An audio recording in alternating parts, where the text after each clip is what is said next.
அனைத்து பண்பாட்டு நல்லுள்ளங்களுக்கும் என்னுடைய இனிய பணிவான நல்வணக்கங்கள். இந்த காணொலியில் நான் உங்க கூட பகிர்ந்து கொள்ள போகிற ஒரு முக்கியமான பிரச்சனை, சமூகத்தில் இருக்கக்கூடிய பிரச்சனை. அதுவும்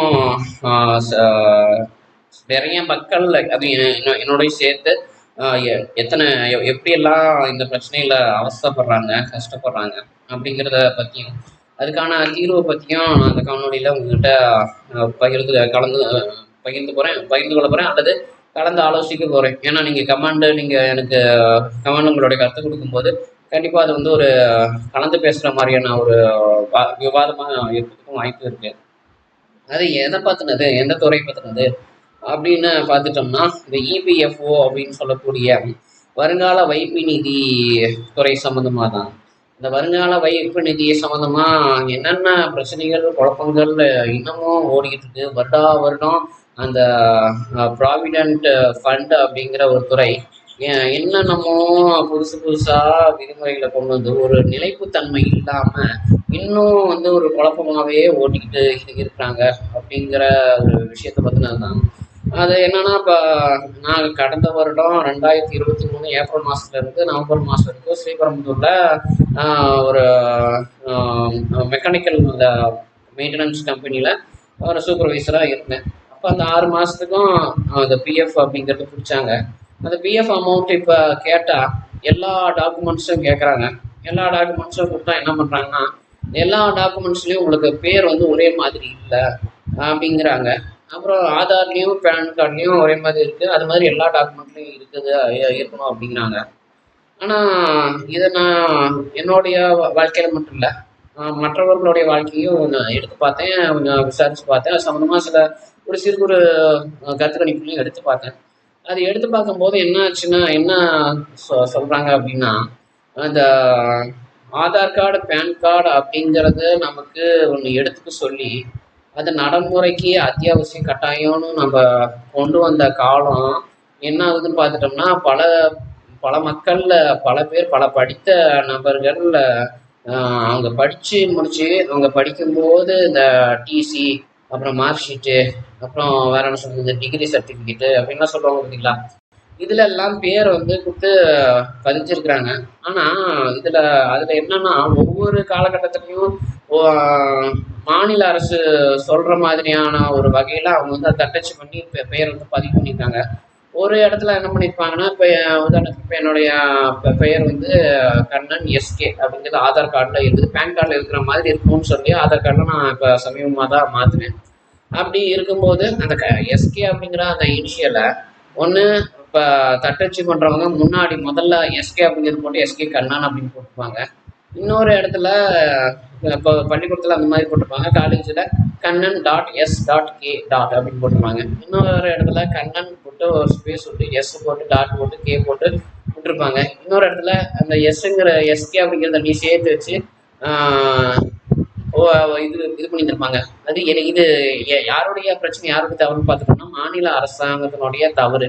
மாநில அரசுல தான் என்ன ஆகுதுன்னா, ஒவ்வொரு 5 வருடங்களுக்கு ஆட்சி மாறும்போது என்ன ஆகுதுன்னா வந்து ஒவ்வொரு முறையாக பின்பற்றுறாங்க. ஆனால் மத்திய அரசாங்கம் மாதிரி வந்து ஒரே நிலையான ஒரு வழிமுறையாக, ஒரு வரம்பு முறையாக பின்பற்றுவது கிடையாது. அப்படி இருக்கும்போது இப்போ வருங்கால வைப்பு நிதி துறையினர் வந்து நீங்கள் போய் எல்லா டாக்குமெண்ட்லையும் எல்லா ஆவணங்களையும் ஒரே மாதிரியான பெயர் மாற்றிட்டாங்கன்னா எத்தனை பேர் எத்தனை இடத்துக்கு ஓடுவாங்க? நீங்கள் நினச்சி பாருங்கள். ஒரு 10வது மார்க் ஷீட்டில் இல்லை அப்படின்னா 10வது மார்க் ஷீட் நம்ம எங்கே ஓடணும்? இப்போ 10வது படித்து பள்ளிக்கூடத்துக்கு போகணும். 12வது படித்த மார்க் ஷீட்டில் வேறு மாதிரி இருக்குது, அதுக்கு எங்கே ஓடணும்? அதுக்கு ஒரு பள்ளிக்கூடத்துக்கு ஓடணும். அடுத்தது கல்லூரி, அடுத்தது பிஜின்னு சொல்கிற ஒரு பட்டப்படிப்பு மாஸ்டர் டிகிரி, அதுக்கு இன்னும் பிஹெச்டி பண்ணவங்களா இருந்தாங்கன்னா அதுலேயும் ஒரு பிரச்சனை.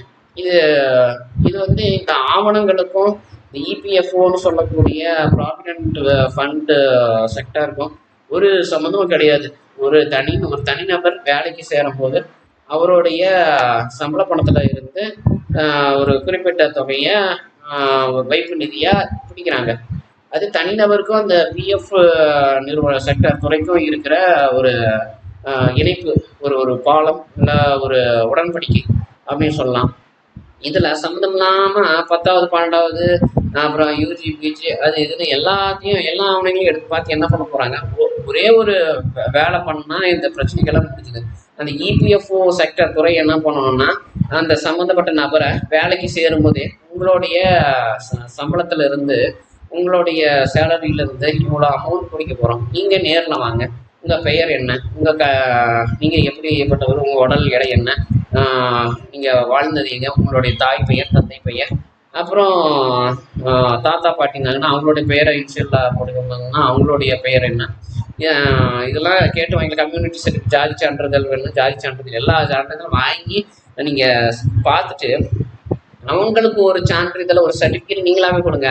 இனிமேல் எந்த நிறுவனத்தில் எத்தனை நிறுவனத்தில் எங்கே போய் வேலைக்கு சேர்ந்து அங்கே பிஎஃப் பிடிச்சும் பண்ண சொல்லதான் தரும், இந்த சான்றிதழ் கட்டாயம் காமிச்சாகணும், இந்த சான்றிதழ் இருக்கப்படி தான் அங்கே பெயரும் இருக்கணும் அப்படின்னு சொல்லி அந்த இபிஎஃப் நிறுவனத்துலேருந்து ஒரு சான்றிதழ் கொடுக்க சொன்னுங்க.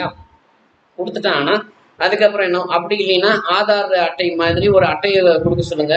பிஎஃப் ப்ராவிடென்ட் ஃபண்டு துறையில் கொடுத்தாங்கன்னா அதை கொண்டு போய் காமிச்சாங்கன்னா, நான் இந்த ஆளு தாங்க, எனக்கு ஆதார் அட்டை இதுங்க, பேன் கார்டு இதுங்க, பேன் கார்டு ஆதார் அட்டை, அப்புறம் மூணாவதாக ஒரு ஆவணம் கேட்டாங்கன்னா இதை ஒரு பொது ஆவணமாக நம்ம பிஎஃப்க்கு மட்டுமே பயன்படுத்திக்கலாம். நீங்கள் அந்த பிஎஃப் துறை எதுக்கு சம்மந்தம் இல்லாமல் இருக்கிற 10வது 12வது பிறப்பு சான்றிதழில் இருந்து எல்லாத்தையும் கேட்டு உயர வாங்கிட்டு இருக்கிறீங்க. மாநில அரசு தவறு பண்ணியிருக்குது, அந்த தவறு நீங்களும் ஏன் பண்ணுறீங்க அப்படிங்கதான் இந்த கேள்வியை. அவங்க பெயர் ஒரே பெயராக இருக்குதா, பெயர் மாற்றம் எதுவும் பண்ணல, பெயர் மாற்றம் பண்ணீங்கன்னா நம்ம ஏன் அதில் என்ன சந்தேகம் இருக்கணும்? ஒரு வேளை போலீஸ் வெரிஃபிகேஷனோ இல்லை அந்த அவங்க இருக்கிற பகுதிகளில் அருகாமையில் இருக்கிற மாவட்ட ஆட்சியர்கிட்ட போய் ஏதாவது சான்றிதழ் வாங்கணுமா, அதுக்கும் போய் பார்க்குறதுனா பார்க்க சொல்லுங்கள். இல்லை வேற ஏதாவது வழி ஏற்பாடு பண்ணுங்க. சும்மா சம்மந்தம் இல்லாமல் இன்னும் நம்ம ஜனநாயக திருநாட்டில், இந்த பாரத இந்தியா திருநாட்டில் நாம் இன்னும் முழுமையாகவே இந்த ஆவணங்கள் சம்மந்தப்பட்ட விஷயத்தில் நாம் இன்னும் முழுமையாக வளர்ச்சி அடையலை. எல்லாம் ஒவ்வொன்றா கொண்டு வந்து மக்கள் அதை பயன்படுத்தி பழக அவங்ககிட்ட இருக்கிற ஒரு பிழைகளை நம்ம திருத்தி கொண்டு தான் மேம்பாட்டு தன்மையாக அடைஞ்சிக்கிட்டு வரோம். இந்த மாதிரியான ஒரு சூழ்நிலையில் இந்த மாதிரி பிரச்சனை பண்ணோன்னா யார் தான் அப்புறம் நம்ம இந்த மக்களாட்சி முறையை, ஜனநாயக முறையை முழுமையாக நம்புவாங்க? அப்படி நம்ப முடியலன்னா அப்புறம் எப்படி மக்கள் நாளைக்கு ஒரு வாக்குச்சாவடிக்கு சென்று ஒரு வாக்களிக்கிறதா இருக்கட்டும் அல்லது ஒரு ஜனநாயக கடமையாக இருக்கட்டும், அதை எப்படி அவங்க செயல்படுத்துவாங்க? இது எல்லாமே கண்டிப்பாக ஒவ்வொருத்தரையும் யோசிக்கணும்.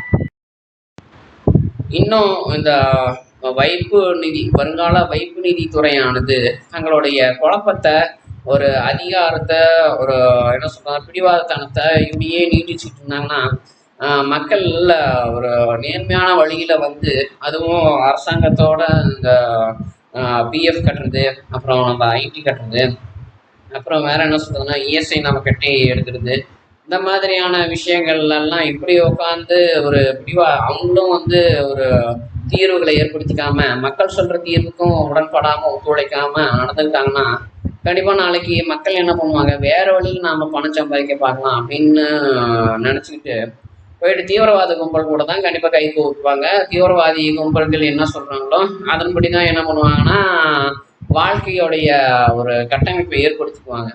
இது நல்லதுக்கு இல்லை அப்படிங்கிறது தான் என்னுடைய தனிப்பட்ட ஒரு கருத்து கணிப்பு அடிப்படையிலான ஒரு விஷயம், என்னுடைய ஒரு தனிப்பட்ட ஒரு வேண்டுகோளாகவும் இருக்கணும். அதனால இந்த வருங்கால வைப்பு நிதி துறையை கொஞ்சம் இன்னும் மேம்படுத்தணும்.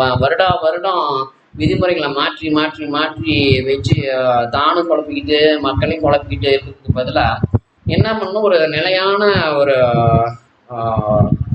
ஒரு விதிமுறைகளை கட்டுப்பாடுகளை வச்சிருங்க.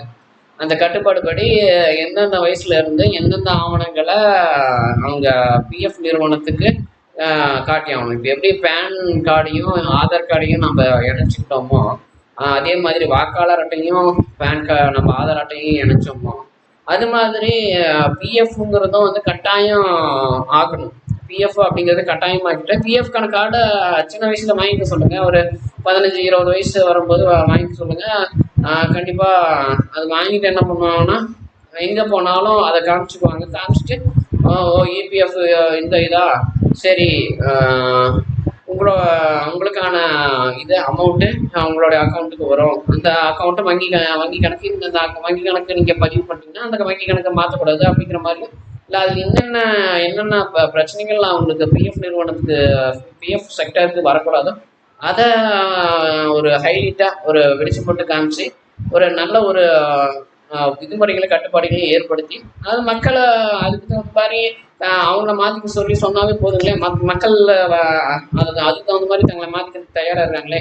நீங்கள் ஏன் வருடம் விதிமுறைகளை மாற்றி வச்சு சம்மந்தமில்லாத ஆவணங்கள் எல்லாம் கொண்டு வர சொல்லி சம்மந்தமில்லாத ஆவணங்களுடைய இதெல்லாம் பெயர் எப்படி இருக்கணும், இந்த இனிஷியல் தொடக்க எழுத்துக்கள் எப்படி இருக்கணும், அப்படி இருக்கணும், இதெல்லாம் மாறக்கூடாது, அப்படி இருக்கக்கூடாது, இப்படி இருக்கக்கூடாது. இதெல்லாம் இப்போ இந்த வருடம் இப்படி இருக்குது, அடுத்த வருடம் வேற ஒன்று மாறும். இப்படி மாறி குழப்பிக்கிட்டு இருந்தா எப்படி இப்போ ஒரு இடத்துல ஒரு கான்ட்ராக்ட் வேலை ஒப்பந்த பணியெல்லாம் வேலை பார்த்துட்டு வெளியில வந்துடுறாங்க அப்படின்னா அப்போ அவங்களுக்கு சேர வேண்டிய அந்த வைப்பு நிதி எப்படி அவங்க பெறுவாங்க?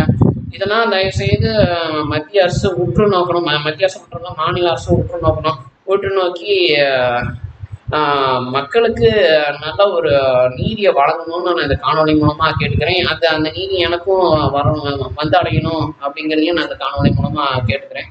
இந்த காணொலி யார் யாருக்கெல்லாம் பயனுள்ளதாக இருக்குன்னு நினைக்கிறீங்களோ அவங்களுக்கு மட்டும் தயவுசெய்து ஷேர் பண்ணி விடுங்க. உங்களுக்கு பிடிச்சிருந்தா லைக் பண்ணுங்கள். நீங்கள் பாதிக்கப்பட்டவராக இருந்தால் கமெண்ட் பண்ணுங்கள். இன்னும் என்னுடைய யூடியூப் சேனலில் சப்ஸ்கிரைபராக ஆகலைன்னா தயவுசெய்து சப்ஸ்கிரைப் பட்டனை கிளிக் பண்ணி சப்ஸ்கிரைபராக ஆகிக்கோங்க. உங்களுக்கு அடுத்தடுத்து நான் பதிவு கொடுக்கக்கூடிய காணொலி நோட்டிஃபிகேஷன் அலர்ட் மூலமாக உங்களுக்கு தானாகவே அடையும். நன்றி, வணக்கம்.